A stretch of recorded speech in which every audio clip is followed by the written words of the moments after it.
Live to Lead, Guam's top leadership event, is back Thursday, February 29th. John Maxwell, voted the world's top leadership authority, is joined by #1 global workplace researcher Marcus Buckingham, author and Fortune 500 speaker Ryan Leake, and Kendra Scott, founder of a billion-dollar national jewelry brand. From Guam, Dave Alcorn of GFS, winner of the Guam's Executive of the Year Award, a pioneer in government contracting, as well as decades of excellence in food and beverage operation. Also, Yolanda Padronis, HR Director of Triple J and President of the Society for Human Resource Management, leading the island's organization of HR specialists. Get all the details at livetoleadguam.com. That's live, the number 2, leadguam.com. livetoleadguam.com. Thanks to our partners, the Guam Chamber of Commerce, Guam Contractors Association, the Guam Daily Post, and 93.3 FM The Point. February 29th. Get details now at livetoleadguam.com.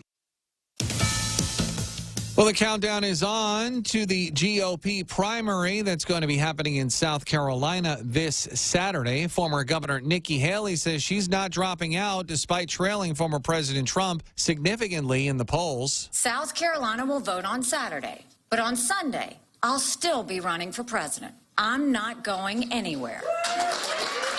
Former President Donald Trump, who has that big lead over Haley, was also in the state of South Carolina today.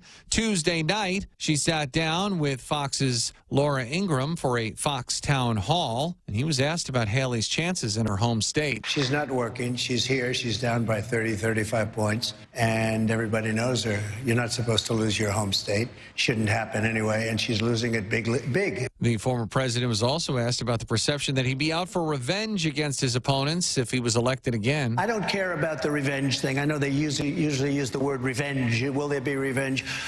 My revenge will be success. Now, according to an exclusive Suffolk University USA Today poll, Trump leads Nikki Haley 63 to 35%. And President Biden visiting California for fundraising events for his campaign as he aims for a second term. Some, though, losing confidence in the president. A Monmouth poll released this morning joins other troubling polls for the president. 38% approval, 58% disapproval. The president is about even on jobs and unemployment in this poll, though well underwater on inflation at 34.63, 41.53 on climate change, 26.71 on immigration, and 33.65 on foreign policy. There's also the president's age. Pollster Nate Silver writes that Biden is losing now. There's no plan to fix the problems. And, quote, Americans have a lot of extremely rational concerns about the prospect of a commander-in-chief who would be 86 years old by the end of his second term. Fox's Rich Edson. I'm Ted Lindner. This is Fox News. Yikes, it's February already, and those high-interest credit card bills just keep on rolling in. But then there's our New Year's resolution loan, which, by popular demand, Bank Pacific is extending throughout February. Up to $50,000 at a rate as low as 7.49% APR. Pay off those credit cards or whatever else you desire. Apply online at bankpacific.com or visit any of our convenient offices. Equal credit opportunity lender, conditions apply. And yes, it's February, but still, Happy New Year from Bank Pacific. Off a day, Mark Beneventi from Security Title here with a little information about deeds. In the world of real estate, a deed is the most common way to transfer property and ownership. Whether you're transferring a house in Chico, a hotel in Tumon, or a ranch in Talipopo, the deed will describe the property boundaries, any restrictions, and the exact name of the new owner. Whether you're selling, buying, or even inheriting property, the deed transferring title is essential. When it comes to real estate, knowledge is key. Call the professionals at Security Title. We are here to help. Just in time for Lent, it's our new fiery BK Big Fish Sandwich. 100% white Alaskan pollock, breaded in panko, topped with spicy glaze, a sweet tartar sauce, tangy pickles on top of a warm toasted brioche bun. Also available are Impossible Whopper, 100% Whopper, 0% beef. Make it a combo with French fries, onion rings, or halvesies, and a refreshing fruit sweet or unsweetened tea. We're ready to serve you this Lenten season. Now available at BK Hagutnya, Tumon Bay, Micronesia Mall, and the airport. Have an amazing day. You rule.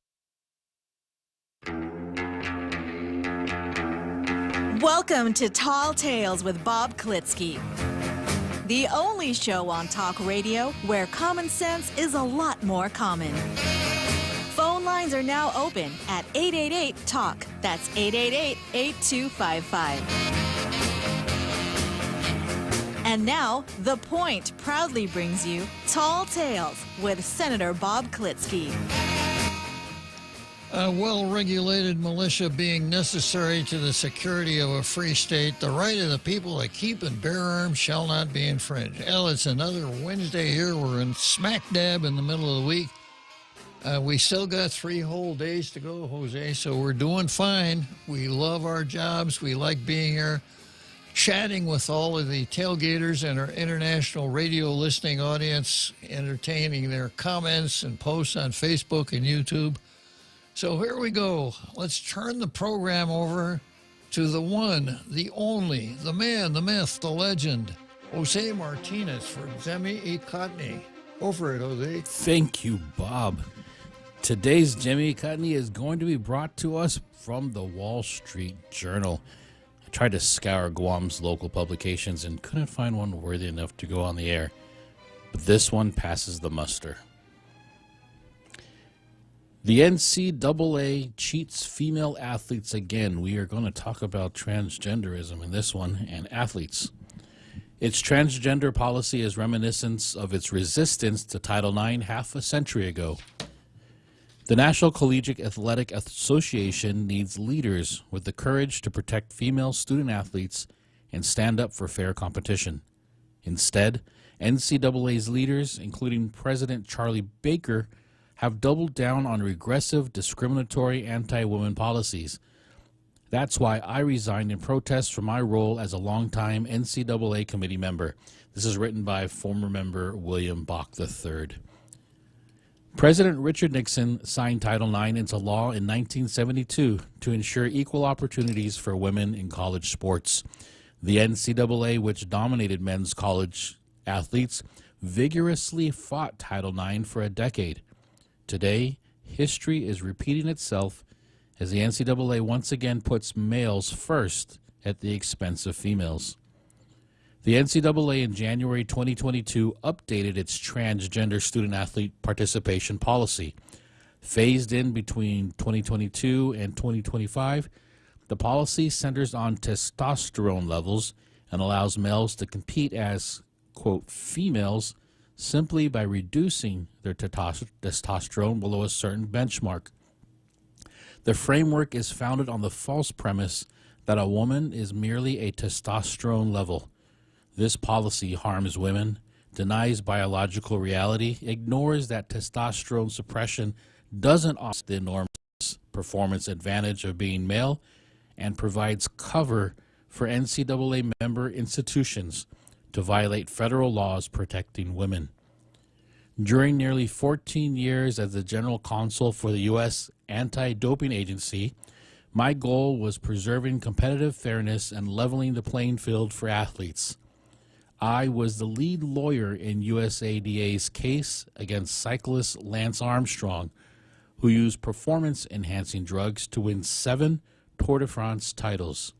Yet, the competitive advantage that Mr. Armstrong obtained through doping pales in comparison to the one that transgender swimmer Leah Thomas had over female rivals due to retained male advantage. The NCAA's transgender policy promotes sanctioned cheating. It gives colleges the green light to steal records and win championships with trans-identifying males on women's teams. It deprives women of competitive opportunities and subjects them to physical, mental, and emotional harm. In its mission statement, the NCAA commits to provide a world-class athletic and academic experience for student athletes that fosters lifelong well-being. That promise rings hollow to female student athletes changing in locker rooms with trans-identifying males, exposing them to full frontal views of male genitalia. Nor is it a world-class experience for a collegiate all-American female athlete to seek shelter in a custodian's closet to avoid changing in front of a male. The NCAA's leaders have shown that falling in line with the latest trends on woke college campuses is more important to them than protecting fair competition and integrity in women's sports. That won't change until the NCAA's leaders summon the courage to acknowledge the uniqueness of women and reject the campus orthodoxy that has turned women's sports competitions into a social science experiment gone awry. Mr. Bach is also a sports lawyer and was the general counsel for the U.S. Anti-Doping Agency. That's a good editorial, Jose. It is. I want to jump in here and make a point that I've made before. And I have a call to action that is much more simple than what is being proposed. And that is what we're talking about here is vocabulary, words, semantics. If we ostracized anybody who used the word transgenderism, and all of these derivatives, I think we'd be well on the way to solving this problem.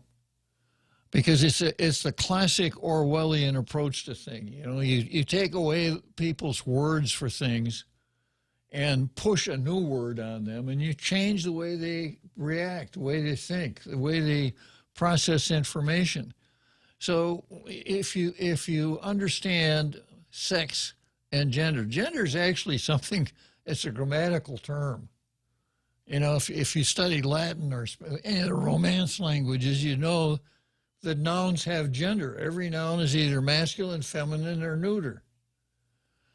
And sex relates to the biological equipment that a person, an animal, a bird, whatever has.